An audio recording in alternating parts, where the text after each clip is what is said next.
before we get to the presentation, I just want to let you know a little bit more about what is on your table. This is our brand new Alaskan Imperial Red Ale. It hasn't even been released to the public yet. It releases on Saturday, so this is a sneak peek for you guys. Our pilot series is our venue for showcasing our more creative, usually higher alcohol, more gourmet ingredients styles that we release.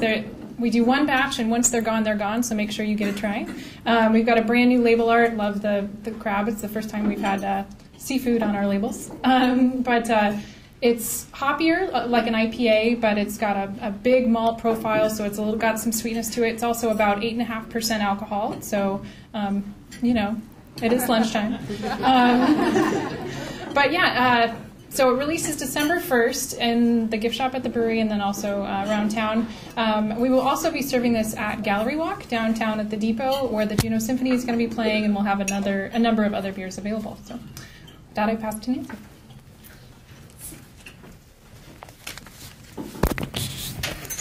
Well, thank you so much for giving us a little bit of your time and attention this afternoon. We've been invited here to talk a little bit about how Alaskan Brewing Company markets our brand and our image and our products outside of Alaska to the lower 48. So not everybody here, maybe not everybody has their organization or their products marketed outside, but we're hopeful that you'll still be able to take some inspiration and information that might be beneficial to you as well.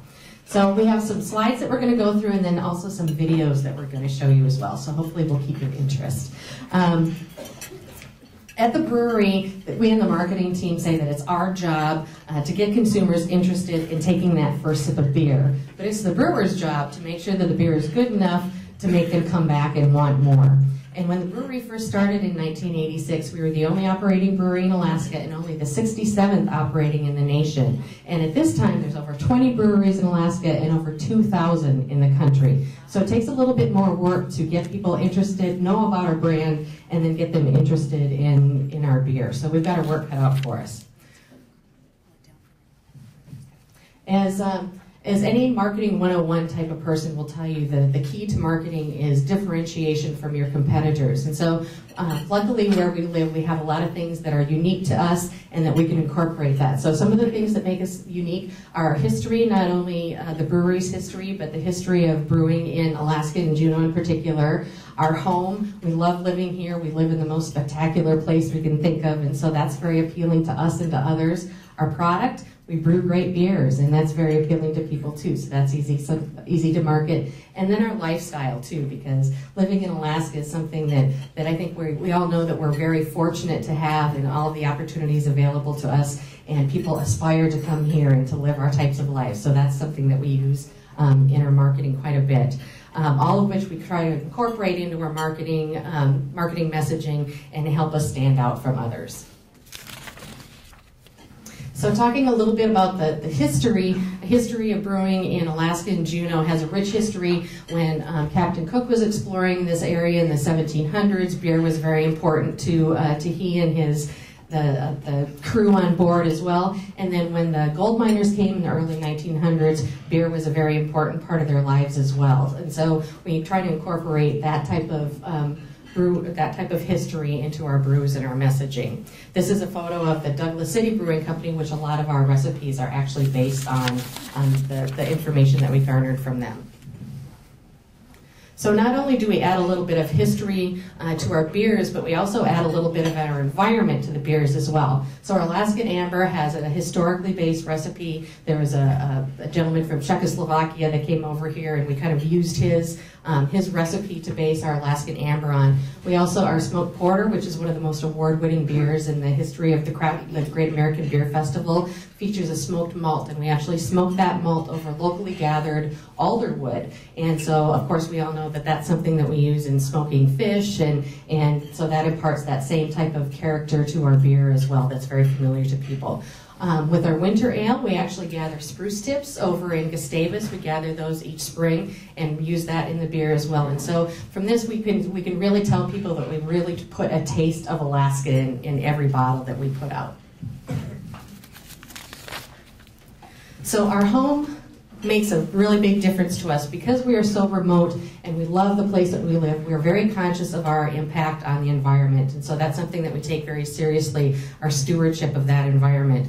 So some of the things that we've done, we are considered an industry leader in sustainable brewing. So some of the examples of some of the things that we've done is that we were the first brewery in the nation in 1998 to install a CO2 recovery system. CO2 is a natural byproduct of the fermentation process, and most breweries just allow that to escape into the atmosphere. It's a greenhouse gas, bad. And so we actually were the first brewery to reclaim that CO2 in the fermentation process, store it on site, and then actually use it later on in the brewing process, so we don't allow any of that to escape into the atmosphere.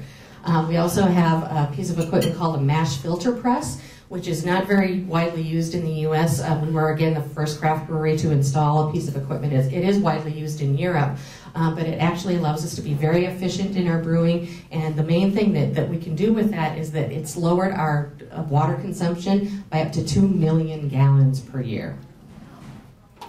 Just recently, we brought online a spent grain steam boiler, which we believe is the first of its kind in the entire world. One of the byproducts of brewing is spent grain, the leftover grain. Most breweries have farmers around where they just give that spent grain to the farmers and they use it as grain for their cows. Guess what? Not very many cows or farmers around here. So up until now, we've been taking that spent grain and having to ship it south to Seattle. But now with this spent grain steam boiler, we'll take that leftover grain and use it as fuel for our brew house. And we expect that that'll eliminate or reduce our oil consumption by up to 70%. Another thing that we do back in 2007 when we introduced our Alaskan IPA, we've always taken our stewardship very seriously, but this is a way that we could really put it into action. We started something called the Coastal Code. Code stands for Clean Oceans Depend on Everyone. And so it's not only a call to action, but we actually use 1% of the proceeds from the sales of our IPA beer to fund it goes to the Coastal Code. They in turn use those monies to fund efforts, different organizations and efforts to clean up and preserve our waterways, not only the oceans, but lakes and streams. We all know that water is a very important component to beer, so we're very mindful of trying to keep that and preserve the water as much as we can. So doing business in Juneau is not always easy, and these innovations are kind of the result of the obstacles that come to doing business in Juneau, but you can see that they result in great innovations. And so obstacles actually turn into opportunities. So a little bit about our history. Most of you maybe know this story, but back in 1986, our co-founders Jeff and Marcy Larson were only 28 years old, and they had this vision of starting a small local craft brewery here in Juneau. They went out and found 80 investors from Ketchikan to Kotzebue that bought into their crazy dream. They just thought that they would be a very small operating brewery. They thought that they would be successful at producing 5,000 barrels of beer a year and just being distributed locally. Most of those investors are still investors today. Do we have any investors in the audience? Do we have anybody that had the opportunity to invest and is kicking themselves now? So that just shows how any kind of crazy dream in Juneau can really come true. Once the business started, like I said, they thought that they would be very successful. What happened was that even though when they started distributing just in Juneau, they thought that was going very well, but you know that there's a very transient kind of fisherman population between Juneau and Seattle. And what happened was that a lot of fishermen up here were enjoying the Alaskan amber. They were bringing it down to Seattle, and all of a sudden it created a demand down there that wasn't anticipated. So in 1990, that's when we started to distribute to Washington and the lower 48. So even though it wasn't exactly part of the original plan, you can see how a good product and demand can really kind of expand your horizons and expand your distribution. One of the other things we talked about that differentiates us is our product. Not only do we have really good beer, but the imagery on our beer is very important to us as well. You can see that on all of our packages, it's classic, iconic Alaskan imagery. That's most of it is taken from actual photographs taken around Alaska and Juneau in particular, and then we make John Farringer, local artist, did a lot of our interpretation of those images. But those are true images that we put out. People can really relate to that. Either folks that want to come here or have been there, they see themselves participating in some of those activities. Our lifestyle is very key to our marketing.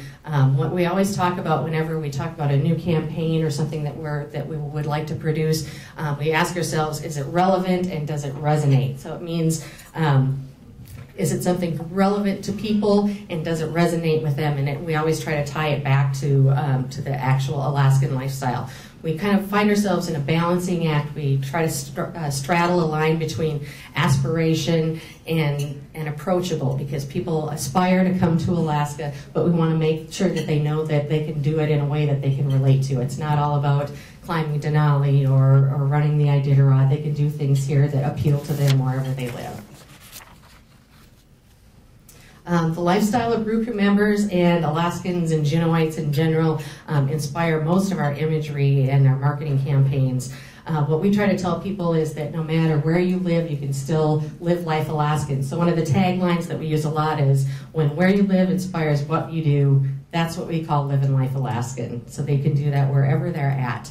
Authenticity is really key to us. As you probably know, on many TV channels now, Alaska is a big thing between Deadliest Catch, Ice Road Truckers, Yukon Men, Alaska the Last Frontier. There's a lot of Alaska imagery and a lot of interest in it, but sometimes it seems a bit sensationalized or perhaps a little bit of a caricature. And so what we really strive to do is to bring authentic Alaskan images and events and the way real Alaskans live their life.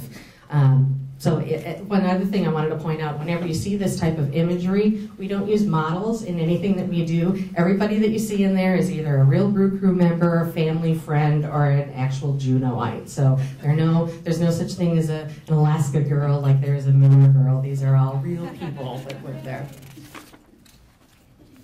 So we work very, very hard with all of our media contacts to extend our information or tell our story, not only within the beer industry, but among many industries as well. Our key messages include sustainability, which we already kind of touched on, telling the Alaskan story, and cooking with Alaskan beer. And you can see here, we've listed some of our 2012 media hits where we've been featured. Some of them where you might expect, all about beer, some of the beer-specific things. Some of them are not so expected, like Penthouse and Esquire and some of those types of things, but obviously beer in Alaska resonate with those types of folks as well.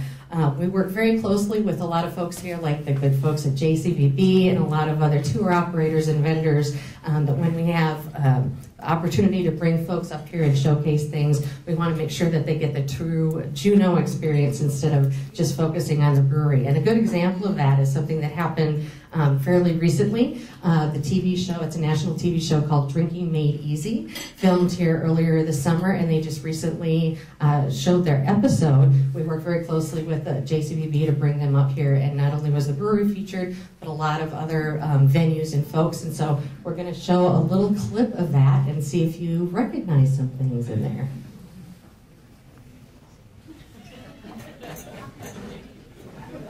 Sorry.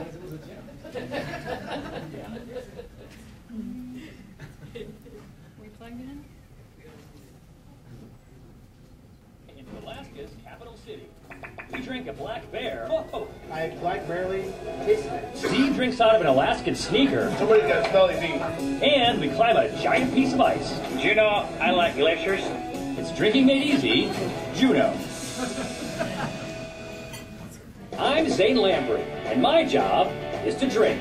I'm traveling around with my mascot, Steve McKenna, and my buddy, Cleplius, as we explore the local drinking cultures, customs, and cocktails. Along the way, we'll soak in the local flavor in an effort to make drinking easy.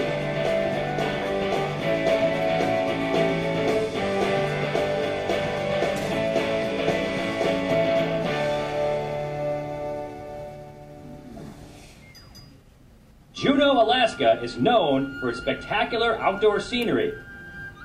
But we come here for the indoor life. Our first stop on this Alaskan expedition is one of the country's largest craft breweries.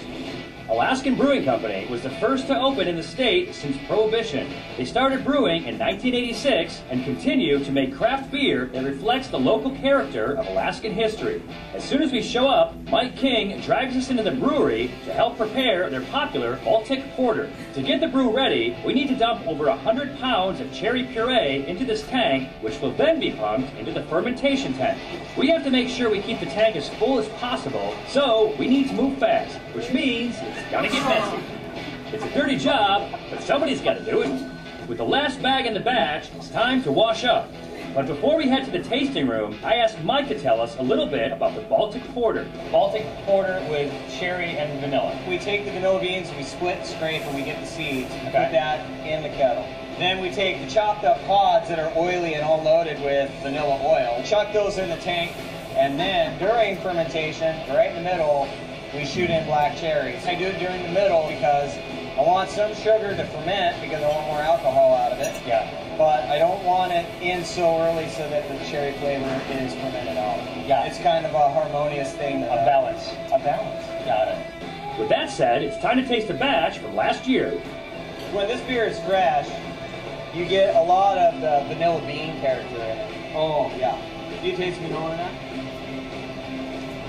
Whoa, it is really balanced. What's interesting is it'll start with one, kind of go roller coaster, and then finish off cherries. It's really special stuff. And that is really a nice beer. Cheers. We're going to go drink more with Nancy. Next, we make our way to the tasting room, where we meet up with Nancy Woizeschke, who gives us the skitty on Alaskan brewing's history. Okay, that's too much for me. So that gives you, not only did they visit the brewery, but they visited a lot of other places around here. They went to the Island Pub, they went to the Alaskan Bar, they went to the Hangar, and they went to the Red Dog as well. So that's one way that we can tie beer with all of Juneau and Alaska as well. Food and beer is another thing that we really focus on, not only pairing food with beer, but actually cooking food with beer as well. And that's something that we've been quite successful in getting people to really embrace. You know, people always think of food and wine perhaps, but food and beer is becoming a very big thing. We have the opportunity to partner with some great folks like the Alaska Seafood Marketing Institute, Copper River Salmon, and also a lot of local restaurants and venues that we can work with. So we're going to take a look at a couple of television segments where our brew crew members talk about the Alaskan lifestyle and Alaskan cooking and try to show that to folks outside Alaska. Now we're going with what's fresh and what's local.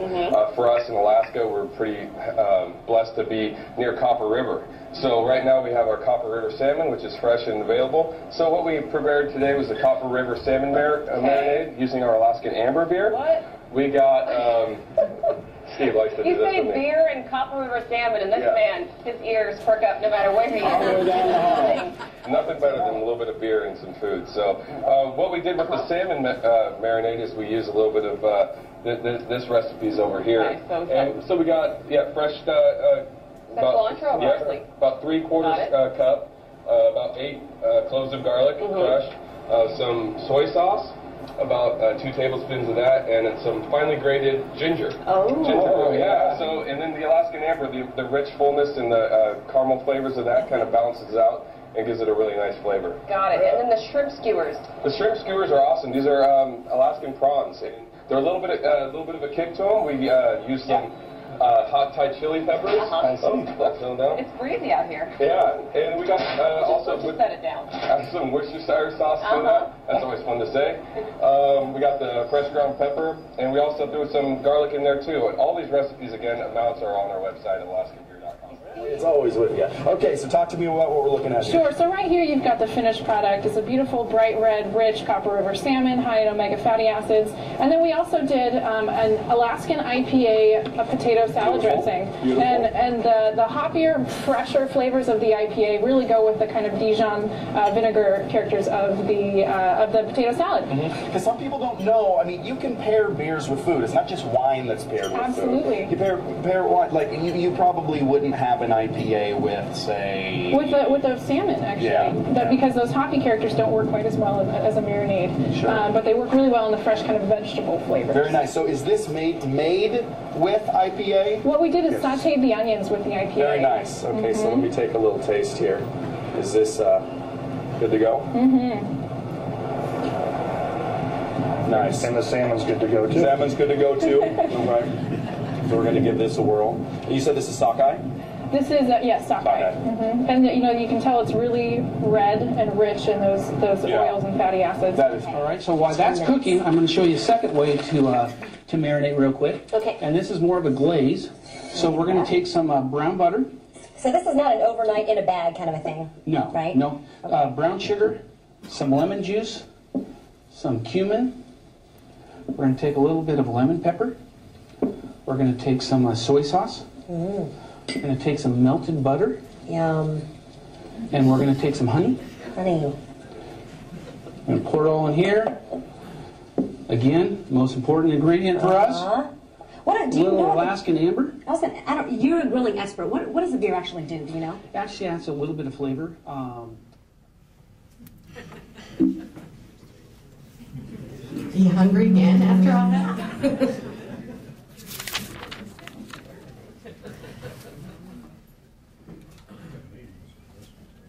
So another thing that we do to market outside is that we take great care to use social media tools, specifically Facebook and those types of things.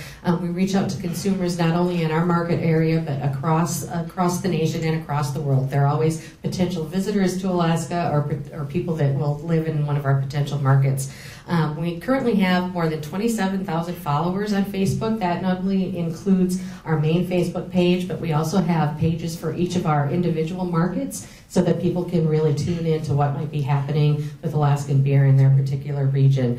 We also utilize things like Twitter and Pinterest. But one of the things that we've definitely found kind of throughout experimentation is the things that people really love on Facebook are true Alaskan images that we might take for granted every day. But for instance, we had this posting, somebody just took a photo of some of their beers stored in some crabs and put that picture out there, and all of a sudden it got 500 likes and 20-some shares, and over 12,000 people actually saw that particular post. And so people who share the Alaska stories, they're really the ones that resonate with people. And so that goes back to that whole marketing image. It resonates and it's very relevant to them, so they very much enjoy it. So now Alaskan Brewing products are, as I said, we've expanded beyond Alaska, and now we are available in 14 U.S. states. We also just started having our products available to military installations across the world, so our folks in uniform have access to it. And we also just started just exporting our smoked porter to Europe. So we're not looking to dominate the world and take over everything with our beer, but we try to do everything very prudently, thoughtfully, with value in mind, and also keeping Alaska as our root. That we'll never be one of those people that contract brews other places. Alaska is our home, will always be our home. And what we found through our marketing efforts is that that's really what people love. They love Alaska, and when you combine Alaska and beer and put it in front of people, that it's usually enough to get them to take that first sip that we were talking about. But over the past year and a half, we've really focused on trying to come up with some very high quality videos that kind of illustrate those images and make them real to people. And so we've got a couple of things that we want to show to you. We actually have biographies for each of our beers, but then also some vignettes that actually show life in Alaska. So we'd like you to take a look at some of these.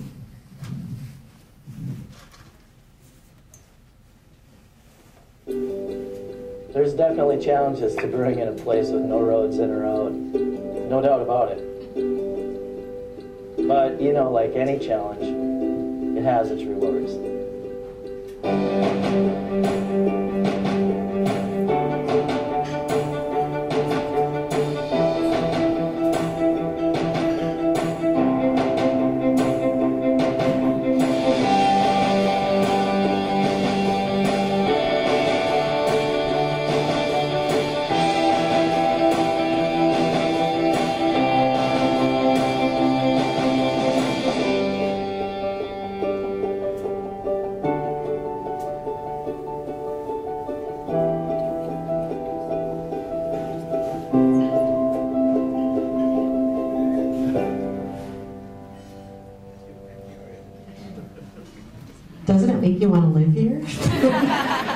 So that was kind of a fishing vignette. Now we're going to show you something that highlights winter in Alaska, and really something that a lot of people can, especially backcountry skiers and that type of thing. These are actually brew crew members out there doing what people want to do, and we let them know that that's something that they can come up here and do for themselves as well.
That's a little bit about how we focus on marketing outside Alaska. And like I said, even if you're not marketing outside of Alaska, hopefully this gives you a little bit of information and inspiration on how you can use the best marketing tool we have is us and our lives right here. So go out and use it.